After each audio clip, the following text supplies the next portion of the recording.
It's a real honor to be with you. I got back from the release. I had a really historic trip.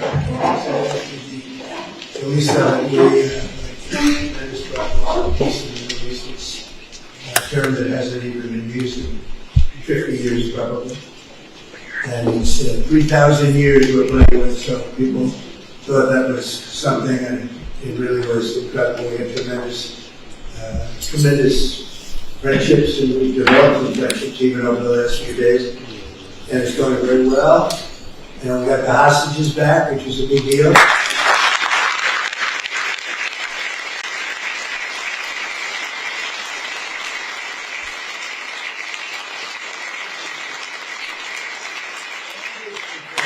And other things are happening, even today, things are happening that are very positive. Everyone wants to see it happen.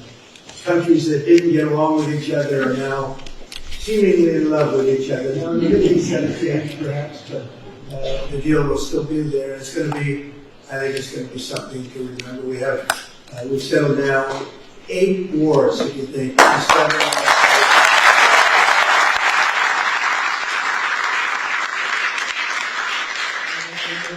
One of the easy ones I thought was going to be Russia. I thought the Russia-Ukraine would be easy. It would have never happened. It should have never happened. But a lot of people are being killed in that war. It's the bloodiest war since the Second World War. I think that, and we'll get that one too, we'll stop. You know, it's not from the U.S., these soldiers that are dying all over the place. 7,212, they say last week. Look at that, 7,212 soldiers for no reason. It should have never happened. It should have, if the right person were here, it wouldn't have happened. I can guarantee you that. But it did happen, and we've made some good progress. Interestingly, we made a lot of progress today because of what took place in the Middle East. Only the deep-thinking business people would understand that, of which we have a lot of. We have a lot of legends in the room tonight, and that's why we're here, to celebrate you, because you've given tremendous amounts of money to see a ballroom built for the first time at the White House. The White House, for 150 years plus, they wanted to have a ballroom, and it never happened because they never had a real estate person. Yeah, I like it. For me, it's like, I love it in between China and Russia and everything else that we deal with. It's going to be a great ballroom. It's going to be a great ballroom. As an example, this has really been the ballroom for many years, and it holds 100 people, of which we have 125 today. But we have 128, and I've never seen it with 128. And by the way, you're going to have a little good entertainment from the military band right after this. I see some really talented musicians. They're going to do a few songs, and you're going to love them. They're very talented people. But so for years they wanted to have it, and when they have the head of China, the head of any country, we have many of the countries can't, and they'd always put the tent out on the lawn. And if it was not raining, you get away with it a little bit, but it's still a tent. And the biggest dignitaries in the world, not only political, in many other ways too. And so I always said that if I pull it off again, we are going to build the ballroom, and I'm going to start right at the beginning. We had it designed by one of the top architects in Washington, who's very, very respected. And very, very respected, actually. And we started the process, and we have it concluded, and it's actually starting right behind us. And if you look, this is really a knockout panel. Should I show you? I guess maybe you sort of see it. Right? So we don't really want you to walk on there, but you can take a look if you want. Because we took out all the strength from underneath. That collapsed. We collapsed it over the next few days. It's going to be demolished. Everything out there is coming down, and we're replacing it with one of the most beautiful ballrooms that you've ever seen. We have some pictures, and basically it's right here. Here's your White House. Here's the West Wing, and here's the East Side, which has been tinkered with for years and years and years. And they had originally a very beautiful building. They called it the East Wing, but that was sort of semi-knocked out about 5 times and changed and redone, and everything else. It was originally done by McKinney and White, the architects. And So that came down, and most of it's taken down already. And we've started excavation. I'm very good at building things on time, on budget. And I can see, like the Fed, where they're up to $4 billion or something, to make some walls. It's a crazy thing. This guy, he's too late. He should have been too late with that one, not done it. It didn't need to be done. They could have painted the ceilings. They ripped out a gorgeous ceiling like this. And then they said, we have a problem. Now we have to put one up. How do you do a ceiling like this? And they're way over budget. They decided they wanted to do a basement, but unfortunately the basement is right next, you're right next to the Potomac. And when we went down, they should have stopped immediately because they should have known. But they have a little thing called the Potomac River where the basement is. But they said, we're going to get it done anyway, so we build what's called a reverse bathtub. And it's not that uncommon, but it is actually a reverse. You seal it. The problem is nature always wins. I know a lot about reverse bathtubs. I've done it. And it's something you only do in emergency. There was no reason to do it there. They could have actually, if you think about it, they could have added 3 floors on top, and it would have cost about $2 million less. So they ended up with this disaster of building a basement. And the Potomac River, and keeping the water out, it's very hard to do as you're pouring the concrete, which has to be dry. And it's been a disaster. And this is the same guy that keeps the interest rates too high. We should be much lower in interest. We're doing so well, but we would have been, as good as that is, even better. I don't think it's affecting us much. You can't. We have an all-time high stock market. Everybody in this room is extremely happy with Trump. If you weren't, I would have postponed it. Let's do it some other time. But the stock market hits records almost all the time. Every once in a while, we'll have a little situation come up that drives it down, but it comes right back. We're doing really well in trade. We're taking in hundreds of millions of dollars on the tariffs. The tariffs are making this country so rich, and they're making it powerful. We stopped a lot of these wars using trade.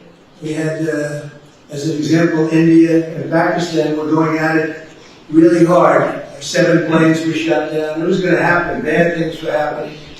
And I was talking to both of them about trade. And I said, how are we doing with this? They said, sir, we're doing very well. I trade. Well, we're not going to do well. We're not going to do a trade deal unless they stop the war. And I got him on the phone and I said, listen, we're going to put a 200% tariff on your country for any product you sell into the United States unless you stop this war. Because I'm not going to be a party to it. You have 2 nuclear nations, by the way. No, you can't do that. I said, I can do that very easily. I can. We're not going to have to lose millions of people from the planet. And frankly, that dust can blow over here too. It affects everything. It's a powerful, powerful weapon. Too powerful. So powerful you don't want to talk about it. So they said, no. I said, yes. Here's the story. If you're going to go and do it, we're cutting off all negotiations. There'll be no trade with the United States of America. Both nations, spoke to them both. I like both the leaders, I like them both a lot. But I said, that's the way it is. And I get a call the next day, we have decided to de-escalate. I said, I hope you won't, actually.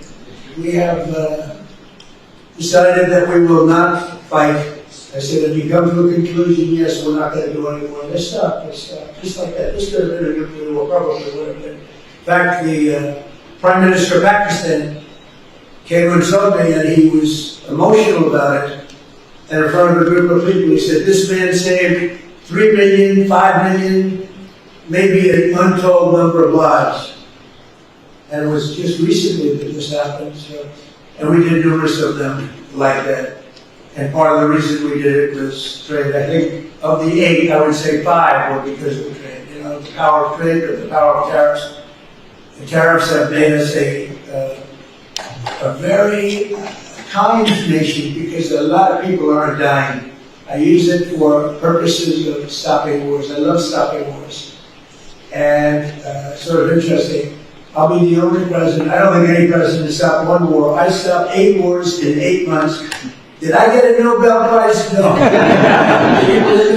Even I said, yeah, that's impossible. But it's all right. I suspect I think next year will be better, but I don't. You know what I care about? I saved maybe hundreds of millions of lives. But certainly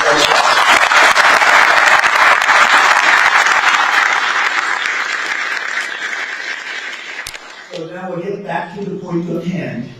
And that's where you're looking because you contributed to this incredible building that people have wanted for so many years. And we show another building, it's an arc, it's the arc. So that circle, that's Arlington Memorial Bridge, as you know, it's sort of the most important, one of the very important structures. At the end of it, you have a circle that was built 150 years ago, nobody knows really when. And in fact, they put a couple of columns on each side. So you have 2 columns on one side, 2 columns on the other. But you have in the middle just a circle. And everyone that passes has said, something was supposed to be built there. That's true. But a thing called the Civil War interfered. That's a good reason. I would say that would be a good reason, not the great act problem. The Civil War, if you said you're having a war, I think they have a good reason not to build. Again, you know, they were building the Washington Monument, then they stopped, and you can see where they stopped because the stone is a little different color when you get up to the middle. But anyway, they stopped here. And then they were, in 1902, they would have put a statue of Robert E. Lee up. Would have been okay with me. A lot of people would have liked it. Would have been okay with me. Would have been okay with a lot of other people in the show, but they didn't do that. And so for years and years it sat. And every time somebody rides over that beautiful bridge going right to the Lincoln Memorial, it's so beautiful, right? It's, they literally say, something's supposed to be here. And so we have versions of it, sizes of it, and it's going to be really beautiful. I think it's going to be fantastic. There's a rendering of what it will look like. You have 3 sizes. That would be the largest one. This is just a model of what it would look like in either of the 3, any of the 3 sizes, which is right here. I don't know if you can see it. So that's Lady Liberty. Lady, did you ever hear of Lady Liberty? On top. But, so the sizes would be very different. Now here's Lincoln, and this is sort of facing this way. And so, you know, this is a direct line. They did this, they didn't do that. So this would be, there you go, small, medium, and large. Medium and large.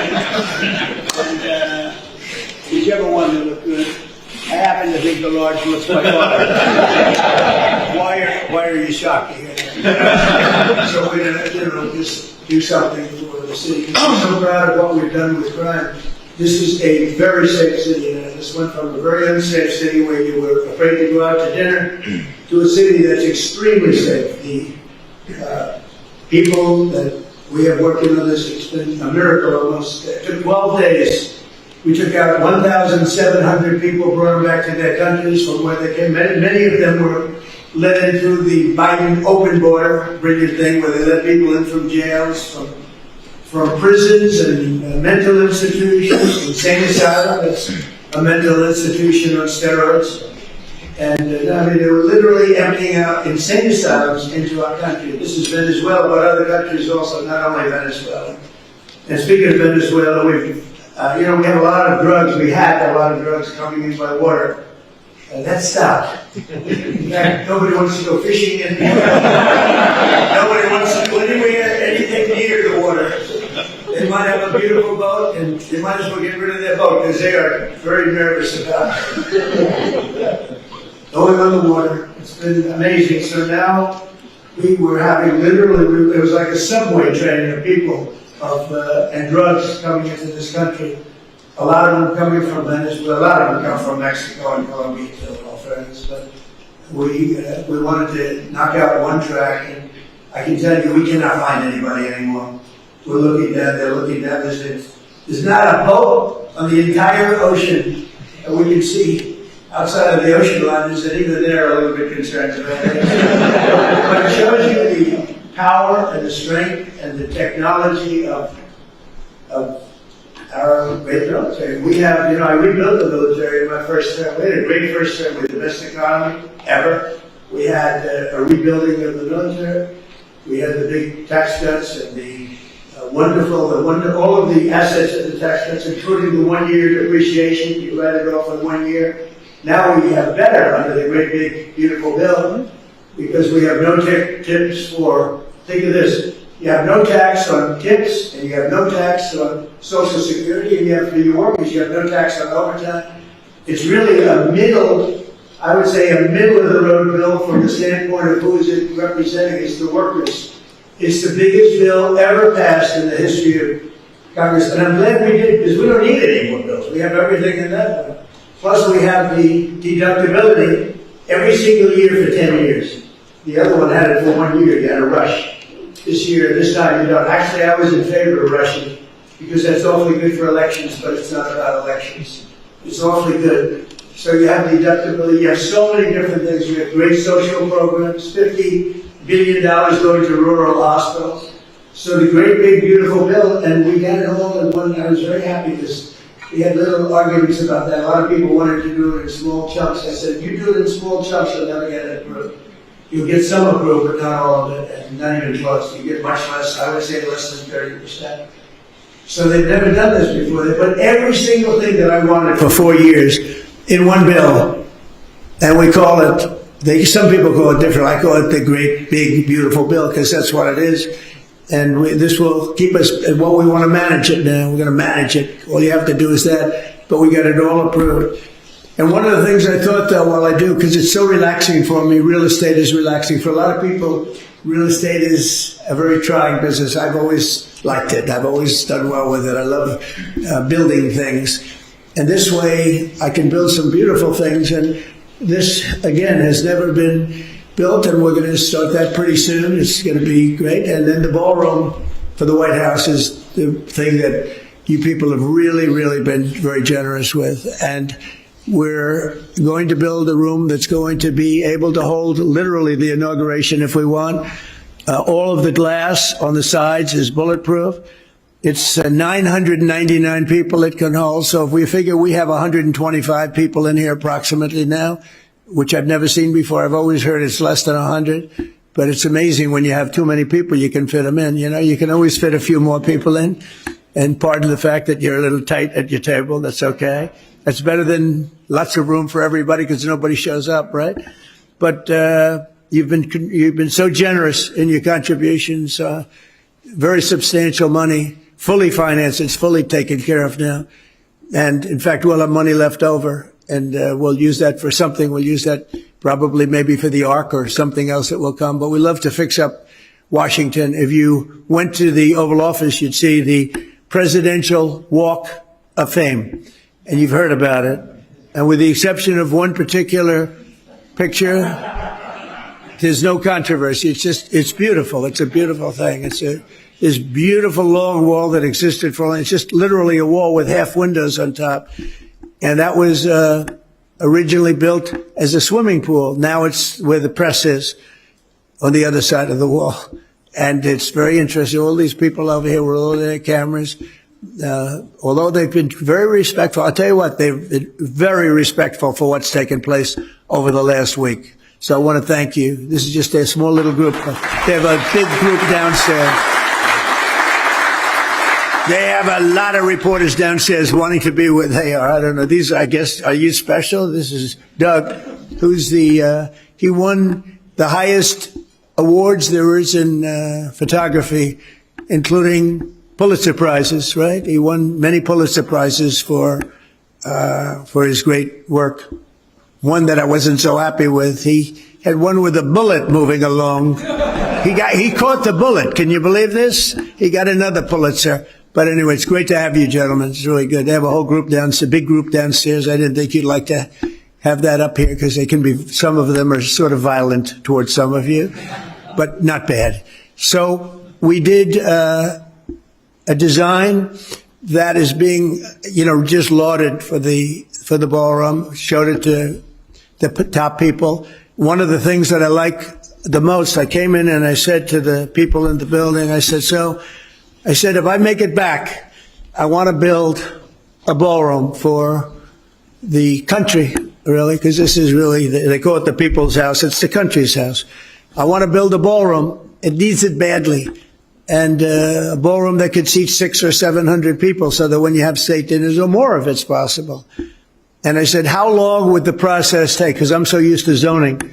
And I've gotten a lot of zoning over the years to these two guys, these two geniuses, like movie stars. And And they have a good brain besides. That's pretty nice, huh? Nice to have you guys both with us. So they said, how long? I said, how long would it take? They said, sir, you can start tonight. I said, what are you talking about? You have 0 zoning conditions. You're the president of... I said, you got to be kidding. You mean I can actually do something that I really want? Because I'm used to sitting with heads of community boards and politicians, and it's fine. It's part of the beauty, if you want to call it that, or sometimes it's not so beautiful, of being a real estate developer, especially in New York. It takes you years and years, and it's, it's heartache. And they say, well, sir, we'd like you to cut off 40 stories. I had one where I had it 67 stories was approved. And we go to the end and I get an emergency phone call from the head of the board. Sir, may we see you? Yes. They come in, sir, we're going to really not be able to approve it. We want you to cut off 42 stories. Cut off. In other words, I'm going to lose 42 stories. I said, there's no way you're doing it. So we fought it out for 2 years. You end up getting what you want, but it's a brutal process. So over here I said, how long will it take me? Sir, you can start tonight. You have no approvals. I said, you got to be kidding. He said, sir, this is the White House. You're the president of the United States. You can do anything you want. So with that came great responsibility. And we did something that was really appropriate to the White House. We didn't want to dwarf anything. We didn't want to make it so that it's inappropriate. And I was watching them very carefully, and that's what we did. And so we're going to have a phenomenal ballroom. This is going to be one of the best anywhere in the world. There won't be anything like it, actually.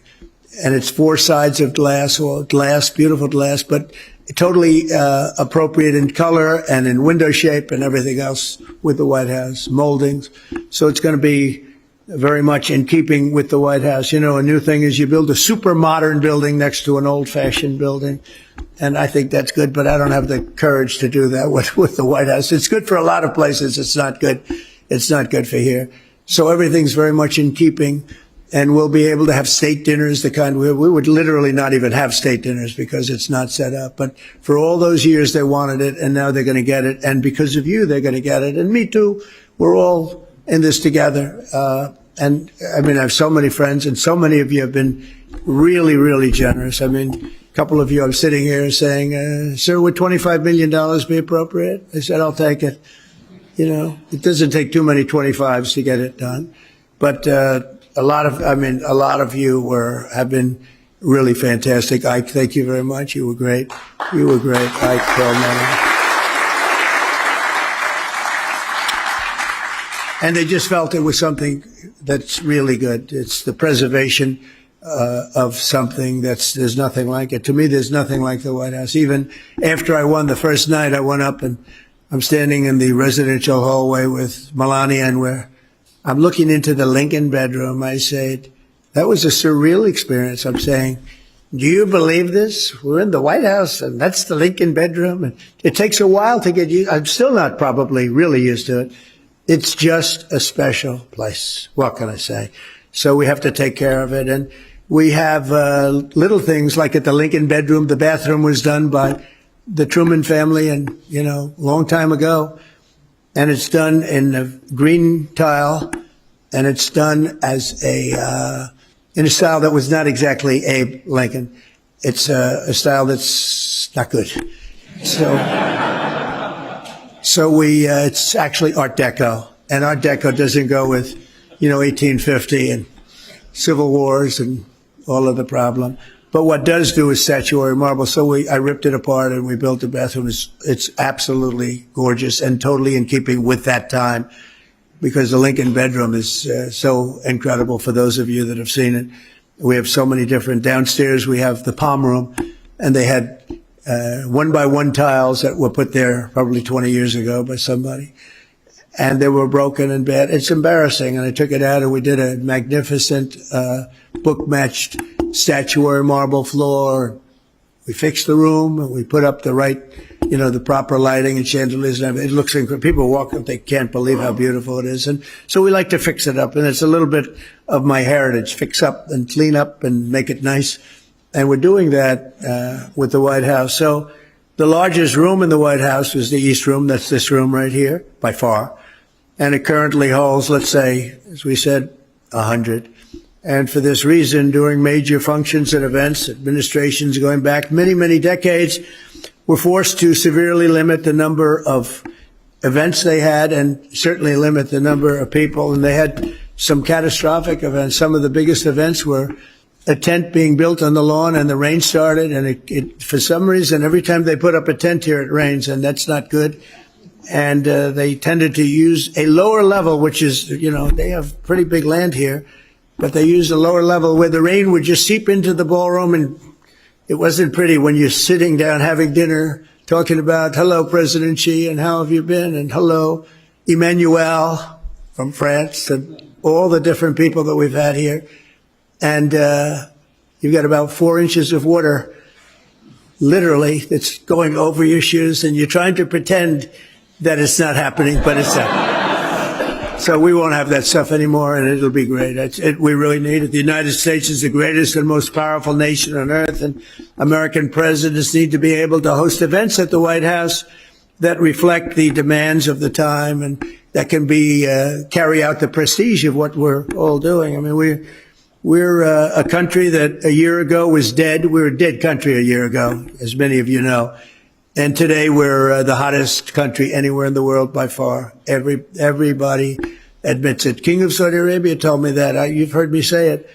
But Qatar, UAE, the European Union came in, every country. They said it's unbelievable what's happened with the United States. We're hot. And I'll tell you what, had this other group of lunatics been elected, this country would have, I think, you would have actually failed. So we went from being a country that was dead, a country that was really in trouble, open borders, everything they did wrong, men and women sports, transgender for everybody, every single thing they did was wrong. Just go the opposite, and you couldn't miss. And we had an election that was a landslide. It was so big. We won the popular vote by a lot.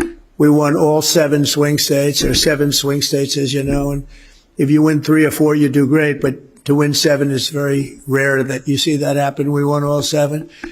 We won the Electoral College by a lot. We're at 312. Remember, they said, well, I don't know if he can get above 250. No, we didn't. We got 312, and it was great. We beat him by a lot. But we have another where you would call it districts, or you would call it, there's a map split up, beautifully split up in tiny little quadrants, and they call them districts. They call them just areas, and we were 2,750 to 525. That's why when you look at a map of the election, it was all red with 2 blue stripes down on one end and the other. And even them I worry about, because I don't believe it. I don't believe it. I think we did great there. And so we've had an amazing time. It's the most powerful nation on earth now. You see that. You see the weapon. We have the greatest weapons, the greatest manufacturer of weapons. Some of you are in that world, and some of you, the greatest in the world. We have the greatest in the world. I wish we could make them faster, if you want to know the truth. Everybody, all of our allies want them, and they want them as quick as they can. And the American presidents need to be able to showcase our country. So we'll begin the really historic effort to add we'll call presidential ballroom, that'll expand the space for tens of thousands of people will be able to come during the course of a year if you add it all up and have the kind of space that you need. It's very exciting. To me, it's exciting as a person in real estate, because you'll never get a location like this again. Even contracts, I gave out the contracts myself. Can you believe it? And we just gave out the excavation contract, and I guess he was in for 3.2 million. I said, can you do it for 1.5? No, I can't do that, sir. I can't. I said, this is once in a lifetime. This is the excavation of the White House grounds for what will be one of the best, most beautiful ballrooms in the world. Sir, I can't. So, but I got him down to 2 million, so it's not terrible. So we got it. And so many people were so great. Carrier is a great company, air conditioning. He called, he said, sir, we'd like to donate the air conditioning. I said, that's a beautiful thing. I appreciate that. He's donating it to not giving it to me, giving it to the country. He donated the air conditioning, a steel company, a great steel company, a great man, actually. He said, sir, I'd like to donate the steel for your ballroom. I said, well, that's nice. And I found out, how much is the steel? I called the contract. So it's down for $37 million. I said, this is a nice donation, right? He wants the steel, and he wants to make it great steel as opposed to garbage steel, because they dump a lot of garbage around, you know. Steel is like everything else, including human beings. Steel can be high quality and it can be low quality. He wants to make sure it's high quality. And so many different people are donating services and they're donating products to the ballroom. It's amazing. If we keep going like this, I may be able to build it for nothing. You know, we'll get it built for nothing. But we're going to be projecting a cost that's going to be, we're going to come in under budget. We started with a much smaller building, and then I realized, I mean, we have the land, let's do it right. And so we built a larger building that can really hold just about any function that we want. It'll be done with really exquisite taste, the finest designers. And I consider myself an important designer because they come in with things that they may be good designers, but boy, the things they can recommend are horrible. And we wanted classic, the utmost respect for the historic beauty and grandeur of one of the most iconic buildings anywhere in the world. I mean, you go to the White House and you see that picture. When you ride up in the drive, like tonight, probably some of you realize you drive up that drive and you're looking at that building all lit up and gorgeous and perfect. And we take good care of it too. Wasn't taken good care of. The Oval Office is now at a level that it's never seen before. We take really great care of it. They weren't taking good care of it for 4 years, I'll tell you that. This addition will be completed in the classical style that complements everything else around it, including the Treasury Department, which is right next to it. We have been working very closely with the incredible people of the National Park Service. They really are. They love this place. They're very proud of it. The architects, historians, and everyone else, and many others, to ensure that the project will be beloved and loved for years to come, for centuries to come. It's going to be up for a long time, I hope. To the cherished White House staff and everyone else that worked so hard, I want to thank you very much. And it's from James Monroe, who added the South Portico. I don't know if you know the South Portico. To Andrew Jackson, who added the North Portico. To Theodore Roosevelt, who added the West Wing. Did you know that? Theodore Roosevelt, a long time ago. And Harry Truman, who added the Truman balcony. He wanted the Truman balcony. That's right up here, so you have the balcony off the residential. Chief executives throughout the history have contributed to making the White House special, and nothing of this magnitude has been done. But the really big recent renovation was the West Wing and the Oval Office. And that's pretty major in terms of what it stands for. It's actually not big, but it's really big in another way. It's the biggest, I would say, in another way. And that was around 1900. So that's a long time ago. That's a long time ago. And this is going to be something that's going to make you all very proud. So now we have the presidential ballroom. We're ensuring that the People's House will continue to serve the American people properly, and we can have all the people in the world come and they'll say, boy, what a place that is. But I want to thank, and just leave it by thanking everybody in this room. You've been unbelievable. Some of you have been just incredible. You really felt it was very important to do this, and it happened so quickly. I mean, I thought I'd have this dinner like in a year from now, a year and a half from now, and we have it already because it's fully taken care of. And I just want to thank you all. You're very special people, really. But somehow the ballroom at the White House, it really hit a nerve with a lot of people. They wanted it. You love the country. You know, this country has spirit again. This country didn't have a lot of spirit 2 years ago, 3 years ago, 4 years ago. It developed spirit on November 5th, where a lot of you were with me. Some of you weren't, but you quickly became with me. It's amazing the way a victory can change the minds of some people. But most of you were with me, and Pepe, you were fantastic. He's got a little sugar business. He has a monopoly. He has a monopoly on the world's sugar. I would say that's a good business. I know nothing about sugar, but I would say a monopoly on sugar is pretty good, Pepe. Thank you both very much. Thank you, darling, for being. Well, thank you both for, yeah, that's right. He ends up with good real estate. It starts off as sugar, then all of a sudden he's in the middle of a city. And he ends up, but he's been great and a supporter right from the beginning for years. And I see you sitting out there, and I appreciate it, and so many others. So I just want to say thank you all. Simply behind me, so is a knockout panel. This panel, the next time you come here, will be opened up and gone. No problem with any of the surrounding areas. This room will be fixed. This will be like a cocktail. The whole floor will be cocktails or pre-briefings or whatever it may be, lots of different things. So the entire floor, so you come in, the entire floor sets up. We didn't have to do any of that. Usually you have to do that. You need different rooms to go along with the ballroom. They're already built, and they're built better than anybody would ever build, because this is beautiful stuff. It doesn't get better. So we have this one. We have another one similar on the other side. And then we have various meeting rooms and rooms in between that are served for, different dinners for different people. And all of this is utilized just the way it is. It'll be enhanced. It'll be even more beautiful, but it'll be, and really brought into the future a little bit from the standpoint of life and lifespan. So this will be your area, and then you get the bell, bing, bing, bing, and you walk into the ballroom, and you'll have close to 1,000 seats if you need them, or much less. We have separating panels, so it could be less, or it could be actually even more than that. So I think it'll be something you'll be very proud of. And what we're going to do is, when we open up, you'll be among the first groups, maybe the first group if I still like you at that time, which I'm sure I will. But you'll be here, it will be here, and you're going to be very happy. You're going to be very impressed. We get it done.